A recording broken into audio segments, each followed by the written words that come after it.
following was presented at the 10th Dry Dock Conference. Registration is now open for the 11th Dry Dock Conference. Visit our website at drydockconference.com for more information.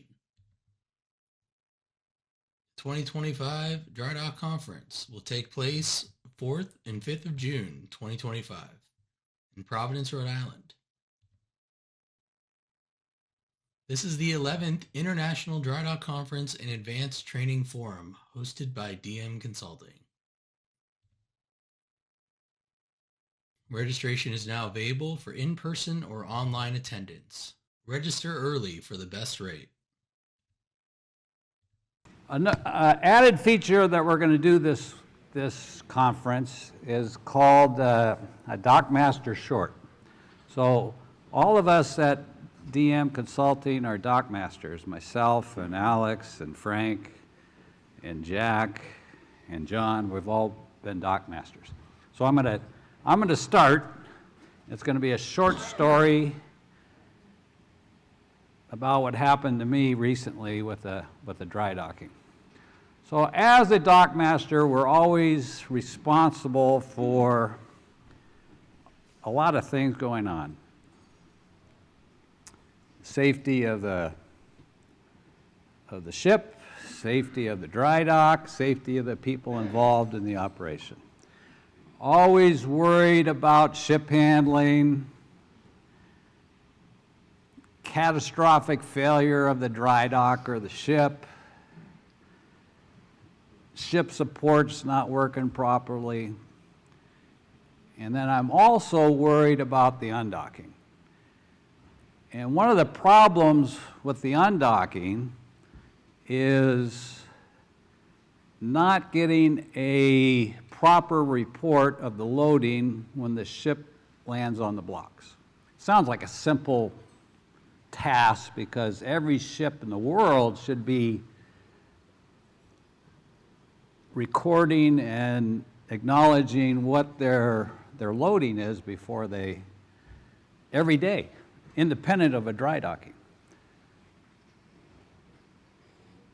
But the reality is they don't always do a great job.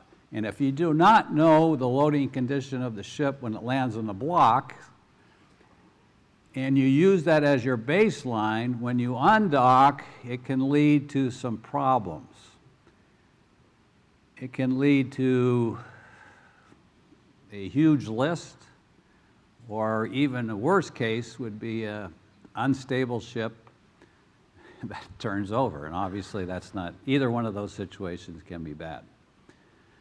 So the scenario was we were dry docking a 11,000, 12,000 ton vessel, and they reported the loading in the tanks as part of the pre-docking condition that the ship's going to be in when it lands on the blocks.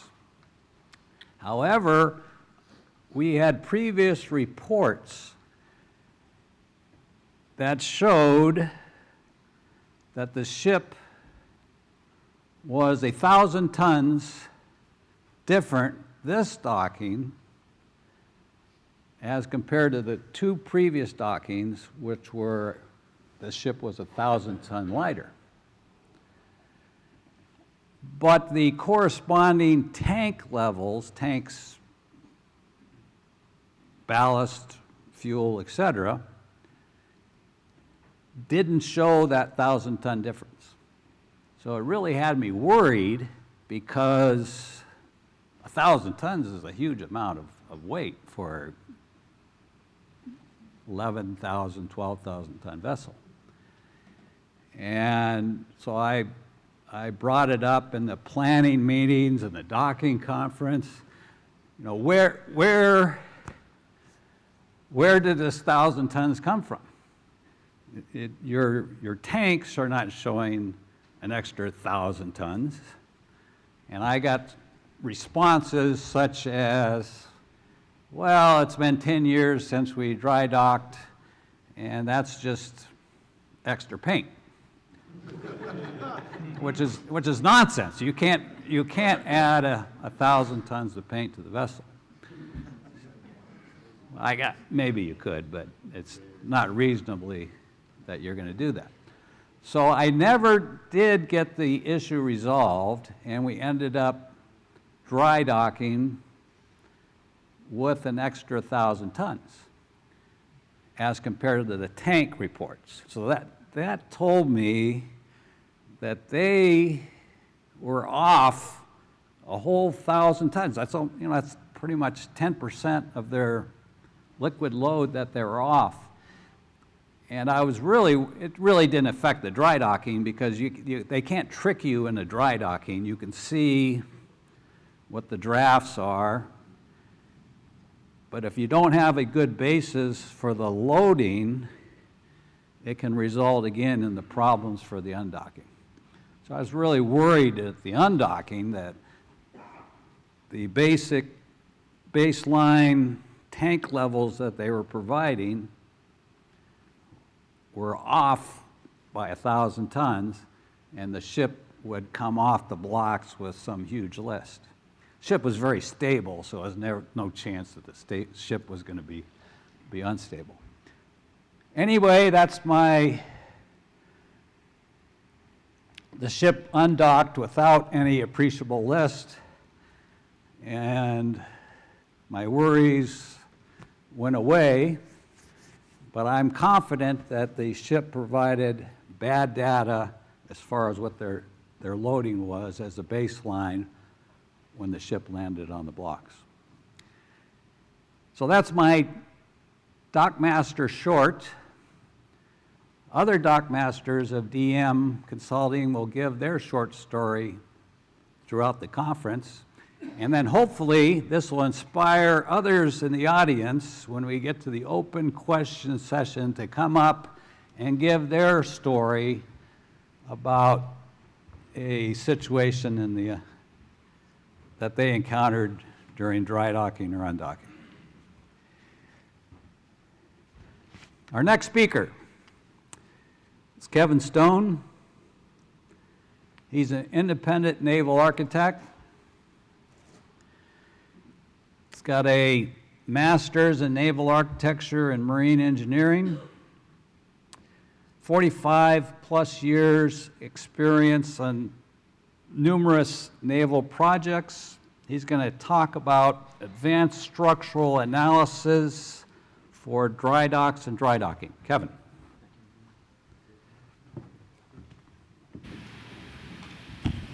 Thanks, Joe.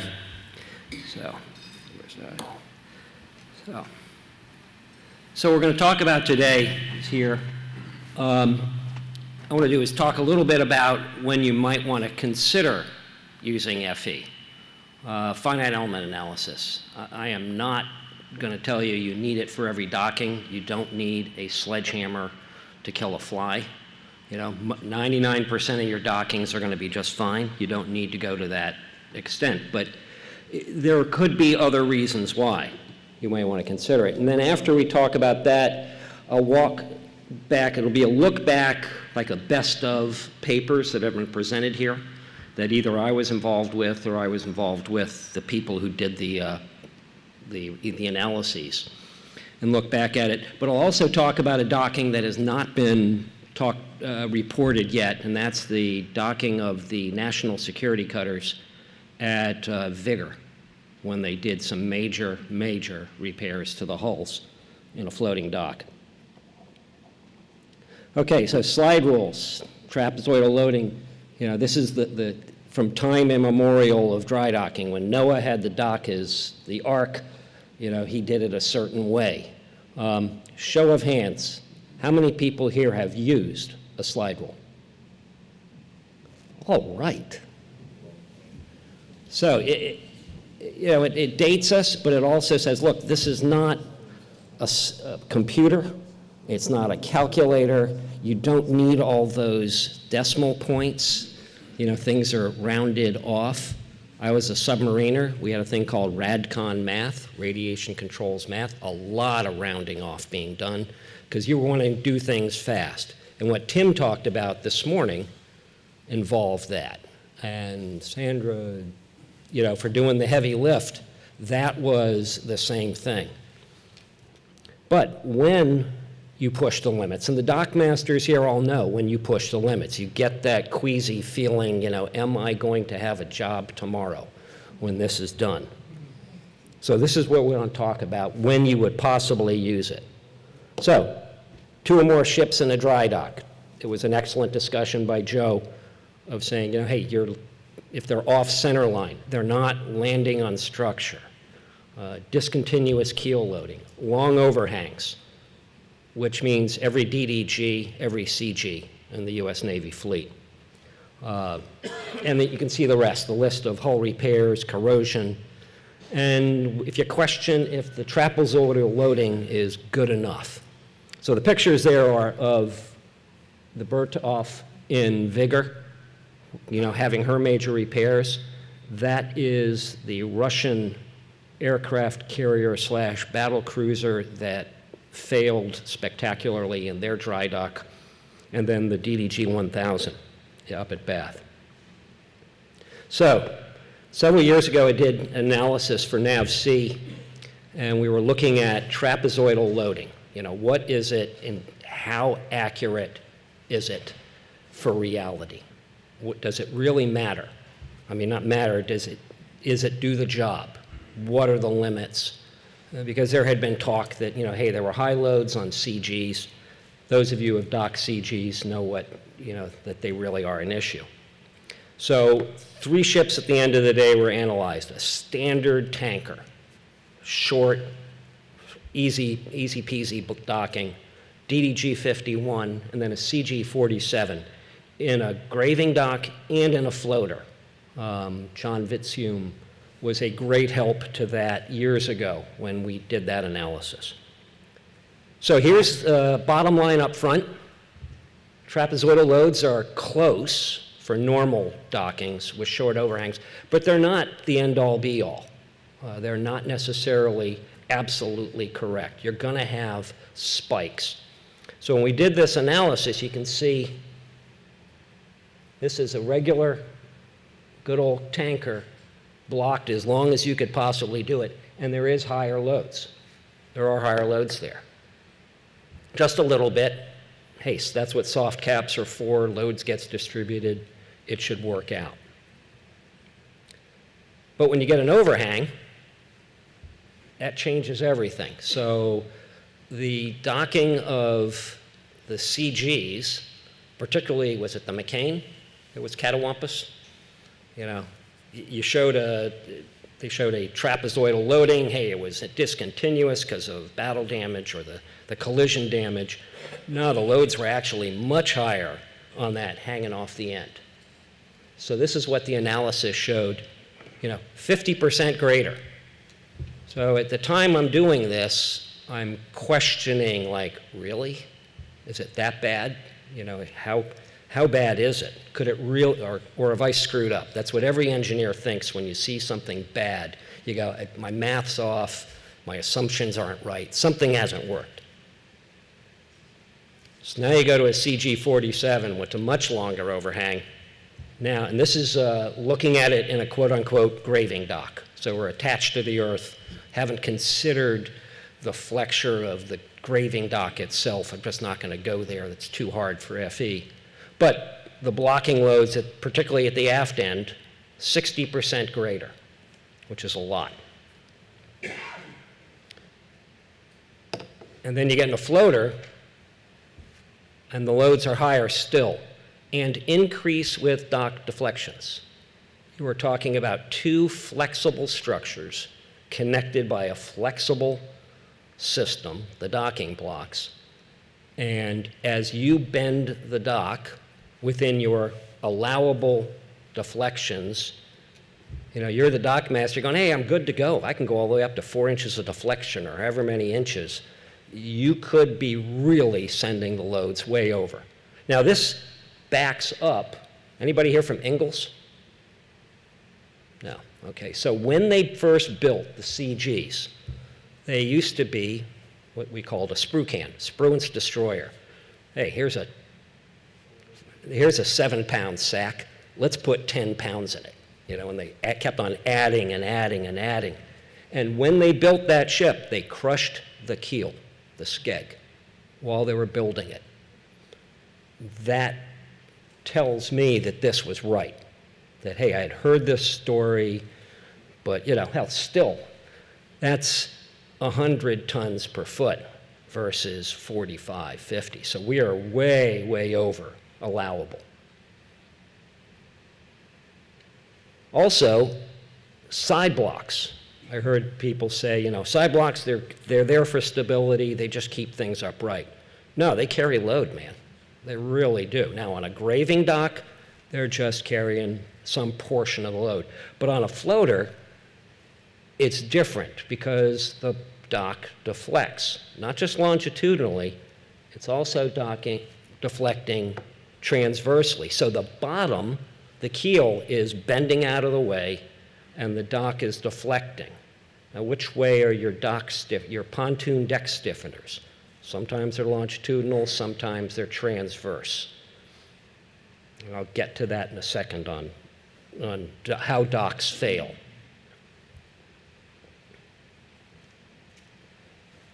So, is the FE accurate? Well, you got to track down.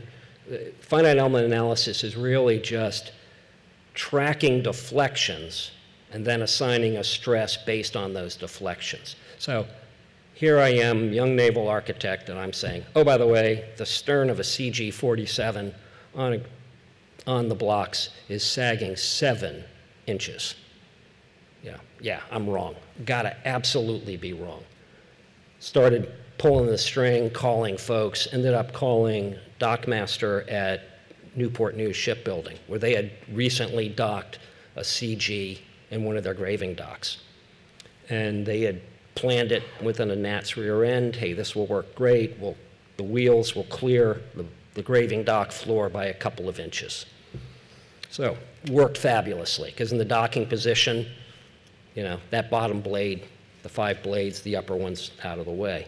Well, now it's time to jack the shaft, because, days go and chunk.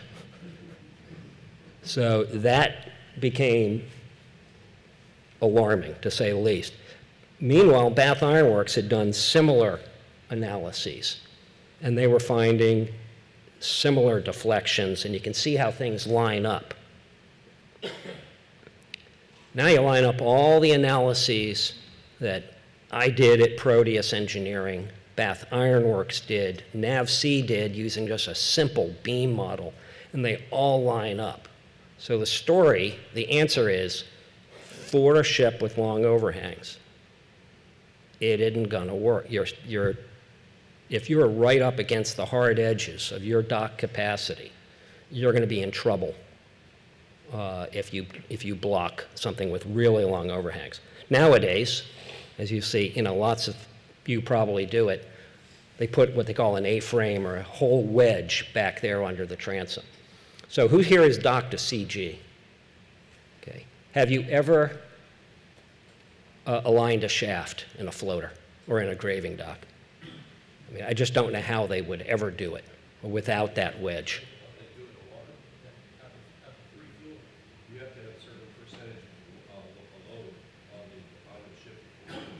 Okay. Yeah, but you still, pulling a shaft and bending it 5 inches, because it's 5 inches at the wheels. It's a interesting problem to have.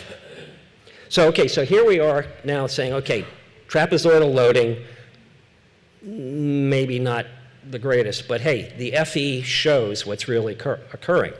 So stepping forward, what do you do about corrosion of your dock? So I'm going to talk about 2 cases. One is the caisson gates that a project I did for Newport News Shipbuilding, and the other was the Gulf Copper AFDL 23, the Adept.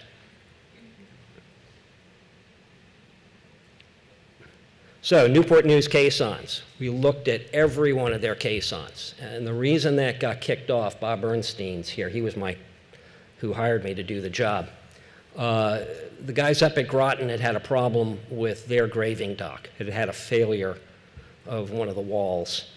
And they were pretty sure NAVC was going to come sniffing around saying, hey, Newport News, what are you doing? So they were proactive, got ahead of it, because they got these caissons that were built in 40s, and they were built hell for stout. That was being discussed this morning. Hey, if you got a 1/2 inch, 3/4 to 1 inch is even better. But if your criteria is you got to crop out and replace after 20x% corrosion and you're above that, that's expensive. That's taking it out of service. It's hard to do. So we did analysis, built FE model using a code called Maestro, which is a finite element code that is developed exclusively for stiffened plate structures. You go to Nastran, any FE code, and it gives you a great picture of what the stresses are. Here are the positive and negative, the tensile and compressive stresses of a ship. Okay, ships do not fail in tension or in raw compression, that limit, that 21 KSI or whatever it is. They buckle. So that's what you need. And this particular code looks at actual buckling of stiffened plate structures, which is not Euler buckling of a column. It's a whole different ballgame because you got X stress, Y stress, shear going on. Plus you got local bending, you've got hydrostatic bending. All of those piece parts have to be put together. So the Grand Bahama dock, was looking at those pictures and it was like, yes, this is what buckling looks like. This is how a dock or a structure truly fails. I know, structural engineers, they're just geeky, and this is the way we think. But anyway, Newport News, what we did is we looked at the dock, the caissons as they were designed, and then as they were found, did a detailed survey. Newport News did a great job of getting that. And it wasn't just tell me what the shell plate was. Tell me what's going on for all of the beams. What's going on in the flanges, what's going on in the webs. And you can see here, it's a little hard to read. God, I hate that when somebody says that. I know it's an eye chart, but you should read this. We knew what the corrosion range was. With the customer, we decided, okay, here's what the corrosion is we're going to look at, and we're going to count on it. And it really saved Newport News' bacon because they realized, hey, we don't have a major problem. They were able to show this to NAVC and say, hey, we're good. We're good to go. So similarly, Gulf Copper did that. So 2 analyses done 10 years apart. I did the first one in '96, and then some colleagues did it in 2005. And what we did is we did same thing, built a model of the dry dock, put the ships in it that we're counting on, but also then looked at here is that ship, or rather the dock, with corrosion today. Do we have a problem? Can it dock these ships? And at that time, this dock was taking care of the minesweeping fleet that the Navy had put in the Gulf, the MHCs, the MCMs. And this particular code, when you can put in corrosion, you're not changing the model, you're grabbing a piece of it and saying, okay, here's the pontoon deck. I'm going to corrode the deck 10%, I'm going to corrode the stiffeners, flanges, Y%, and I'm going to do the webs Z%. And it just does it it just subtracts it in the math. And now it's checking not only the stresses, but it's also looking at buckling. That's really important. So something gets a little thinner, gets a little more what they call slender, life can get exciting. And the idea is to keep a dockmaster's life boring. So it was determined, as I said here, it was fine, but 10 years later, nearly 10 years later, they went back and revisited it and said, okay, here's the corrosion now. And so here's a case of, because we did the work and had the models sitting there, now, 10 years later, you can pull that model out, revisit the analysis for not a lot of money and effort, and look at, okay, here's where we are today in 2005, 2006. And okay, now we've got 2 data points. What do we think the corrosion's going to be in 2009? Can we keep this certified? Will NAVC say, yes, you're good to go for another X years, and keep rocking and rolling?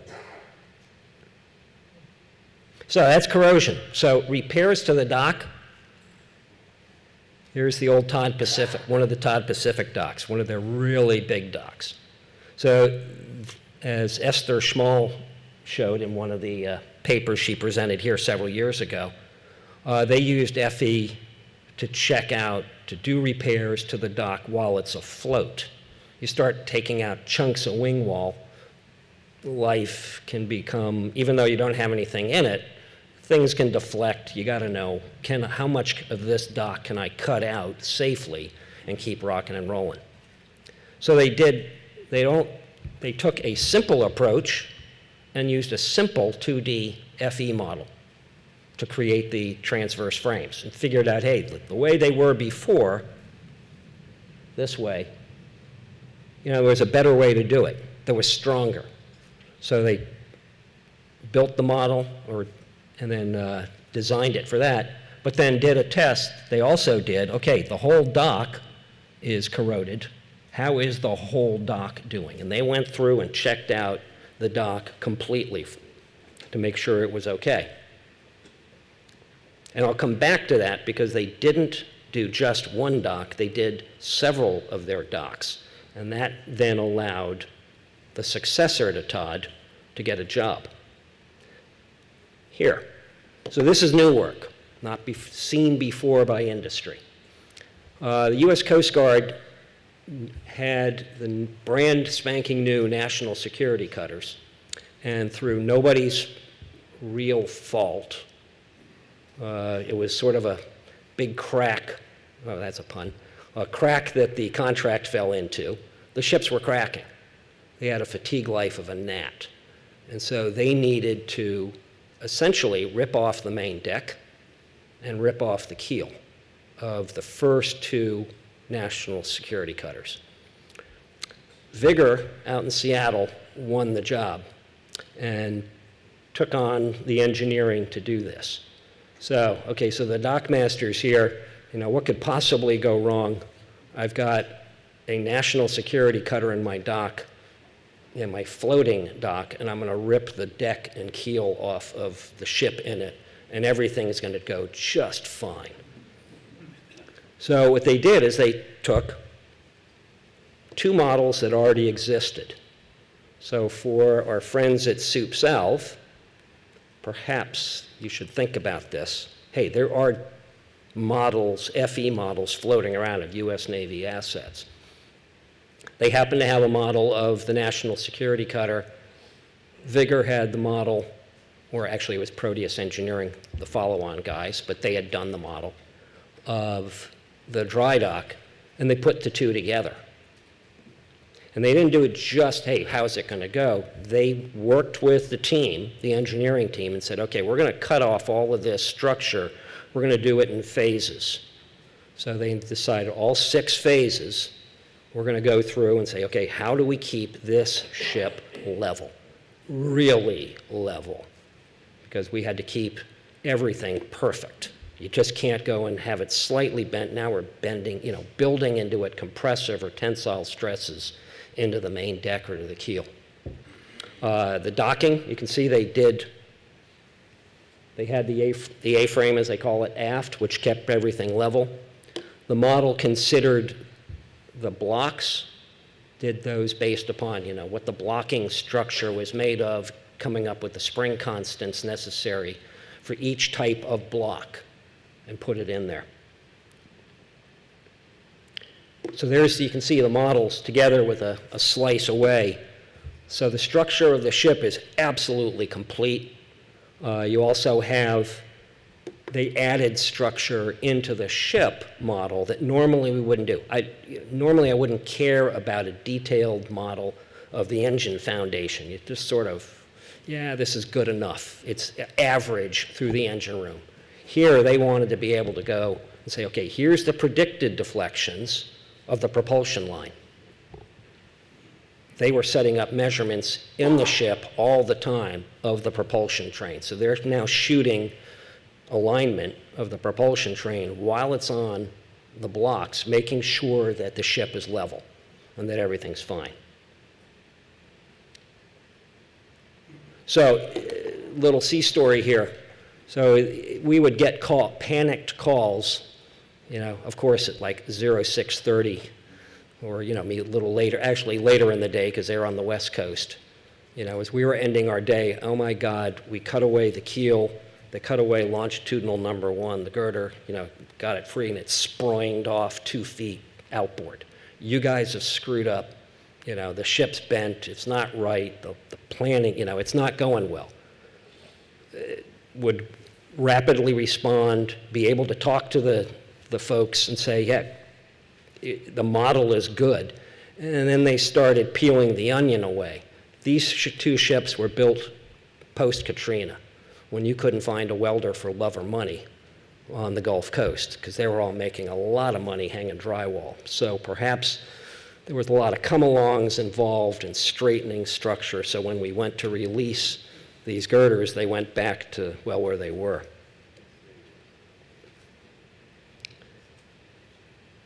And they should have called earlier. So here's forensic analysis, not quite as dramatic as the Grand Bahama dock, but still the same thing. An Army Corps of Engineer dock failed, brand spanking new after a major overhaul, where they split it down the middle, longitudinally and transversely, and made it much bigger, because they were building a new dredge for the Mississippi River. Well, the dredge wasn't done in time, so when it was time to dock the old dredge, put it in, did the docking the way they always did. And this was a really flat bottom structure, filled up the dock. There was no you didn't need a ballast plan, a docking plan. You just filled it up, turned on all the pumps, walk away, and she'll come up. Well, it was a little shorter now. It's a little longer, it's a little wider, and sure as heck, that's what buckling looks like. So that's how the dock failed, and so it was, okay, what really happened? And we were brought in to figure out, okay, how did it go? And this is the case. Now here, when you did the calculations, good old MY over I, here's the bending moment.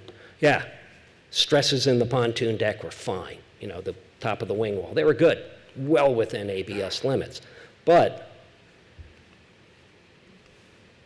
that structure there, that's transversely stiffened. There wasn't a longitudinal for love or money down that wing wall. So as the stresses get higher, that thing starts to deflect what is called elastically. It's just like a Coke can. You push it in a little bit, gets pushed in a little bit, but if you push a Coke can in as you're really compressing it, and you just push in that structure just a little bit, blink, the can fails. And that's what happened here. So that started to go,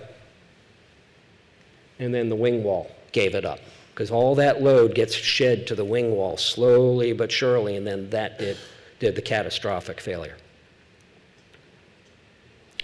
Okay, I realize this is short and sweet. Yes, advanced structural analysis can help you get your dock, improve your dock safety, make better use of your financial resources. You don't have to necessarily repair. You can show NAVC, you can show the insurance folks that, yes, I'm good to go. Show management you can do. But perhaps more importantly, after that, you can get jobs that you didn't have. Where you're pushing the limit and you think you can lift, you should be, hey, we really can pull this off. Okay. Subject to questions, that concludes my brief. It's a standard Navy way of entering something. Any questions? Thanks.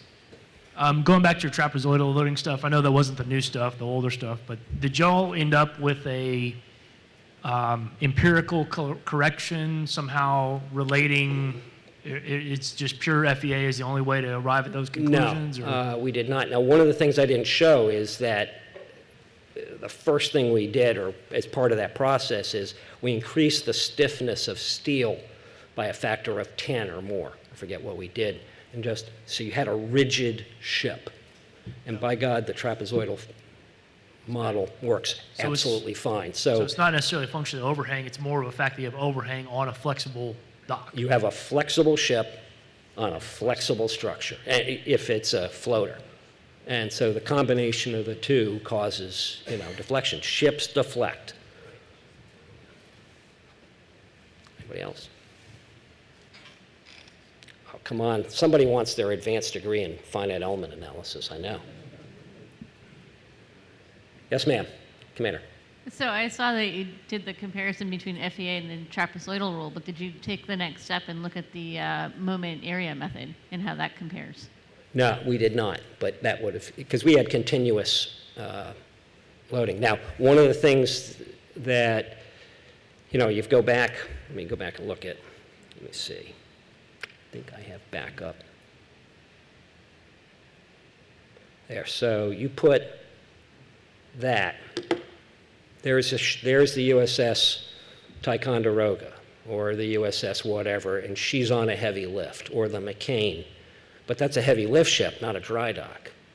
And she's going to be at sea, so she's moving. So instead of your, I think the roll period is this, you can take, using this code, you can run this at sea, in the sea state you desire. So we're in the South Pacific or the North Pacific, wherever you are. Here's the spectra that the sea state's going to be in, because it's going to be a long haul, or it's a short haul. And so you can say, look, we know what the weather is between now and there. It's not hurricane season. We're going to do this. If it is hurricanes, we're going to cut in. You can run this code and get the dynamic effects of the whole shooting match at one time. So you'll be seeing those as the ship moves, and you'll be able to, okay, where are those places where you weld it together? You can attach that. Right now, this thing's just sitting on blocks, and it'll essentially slide around. But you could lock it in place just as you would do on a heavy lift requirement. Yep.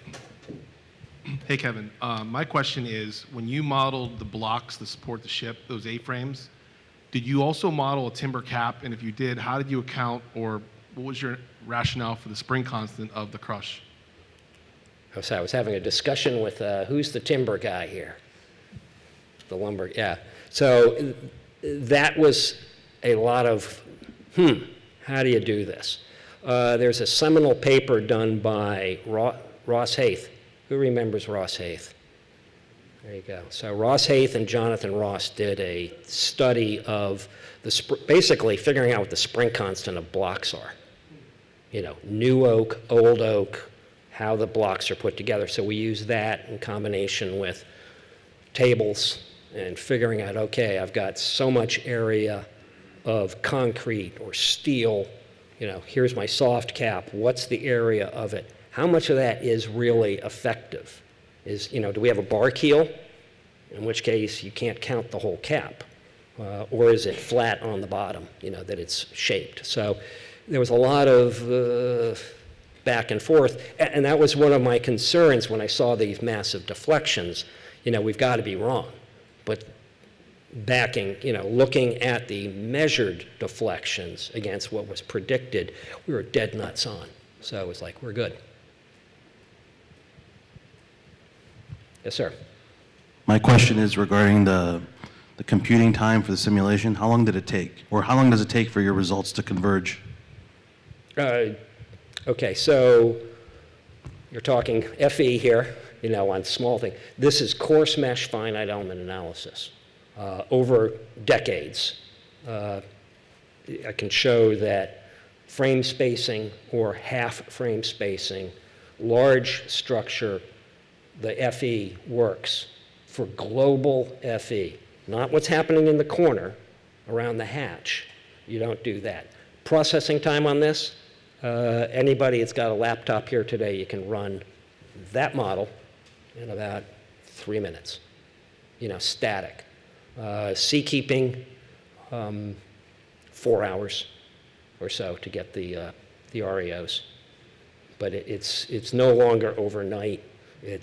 You're rocking and rolling. And if you get into needing to do fine mesh, there are ways, tools to be able to drag in, either mesh it, get a finer mesh around the hatch corner, because you're worried about it, or where the supports are, that, hey, is this going to fail in this area? And you can either do it within the code, or you can grab it, toss it over to the side to somebody who's a finite element geek in FEMAP or something like that, and work in parallel. And so they're doing the fine meshing down to the welding detail, bring it back in, and run those boundary conditions, and now you know exactly what's going on.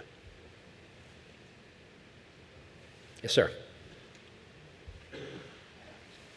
How long does it take to build your models? Like, if I said, okay, I have this project. I want you to build a model. How long does it take for someone to build a model like this? What? Dry dock? Let's say we got to ship in a dry dock. Okay, so In a floating dry dock. in a floating dry dock, a skilled guy, and there are folks beside me that do this. You could do a floater in a couple of weeks, And because then there's if a you lot. wanted And to- then the ship, it depends upon the ship. Yeah. It really is. You're doing a cruiser, they're complex. But those models are there. There are models available for those of you that do. Think DDG, it's a Flight 1. CGs are out there. LPD 17, somewhere out there, there's an FE model. There will certainly be a model of the FFG 62. It's being designed with this code.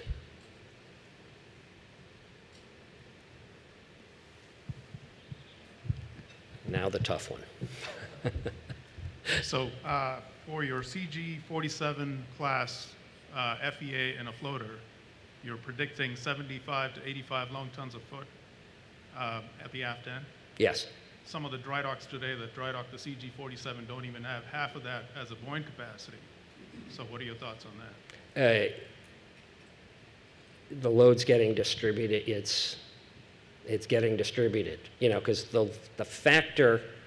So I didn't go back in and go, okay, what's really happening? How was that determined that this is the docking capacity of that dock, the structural capacity? My suspicion is that the capacity is way higher than we're aware of, that the load buoyant gets. capacity is just basic Archimedes, right? Right. Well, there's lift capability, but structural capability. So the structure, the overall lift is the overall lift. It's going to lift it, And Right, maybe I'm not talking about the structural. I'm talking about the buoyant capacity of the front and you're second main picking up, dock. so what you're doing is you're shedding that load. Instead of each part of the dock lifting its load, it really so let me go back.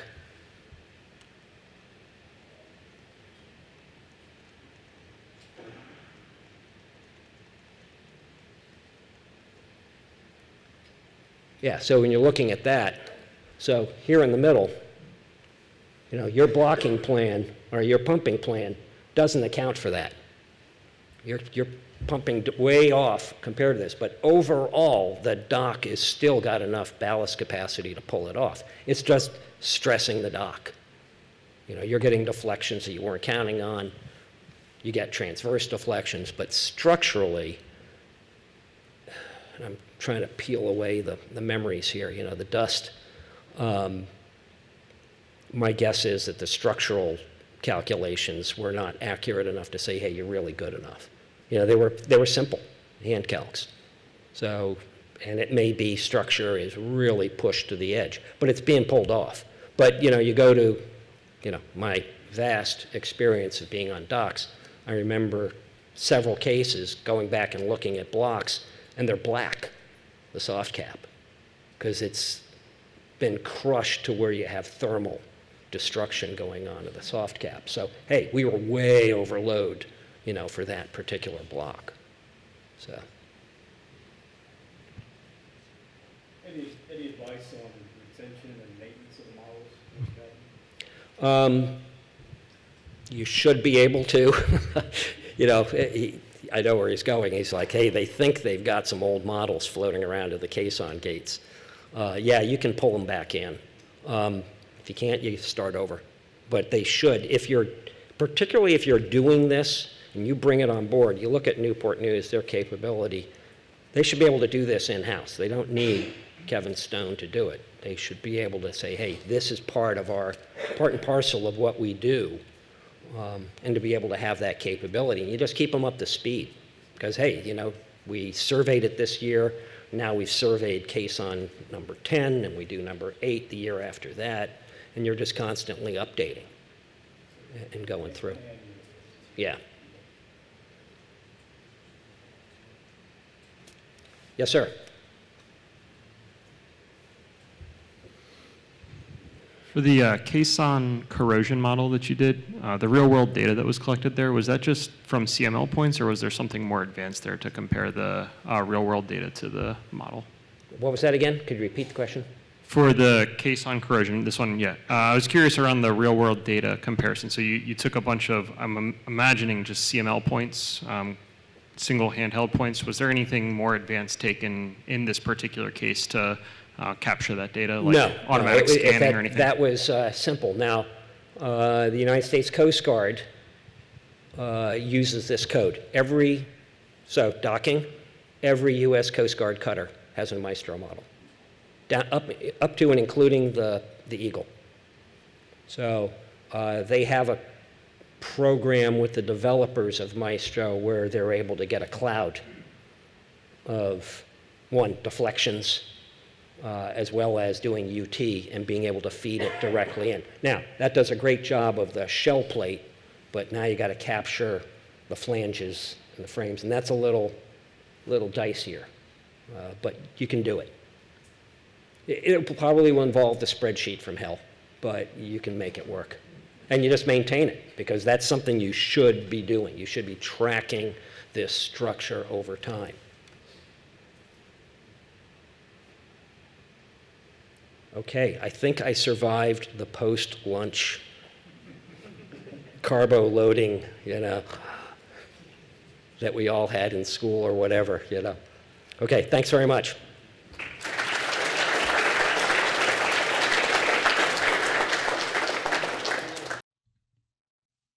For more information on this topic and others like it, please see our technical papers. Visit drydocktraining.com/technical-papers or contact DM Consulting at drydocktraining.com/contact-us. Registration is now open for the 11th Dry Dock Conference. Visit drydockconference.com. Thank you for watching.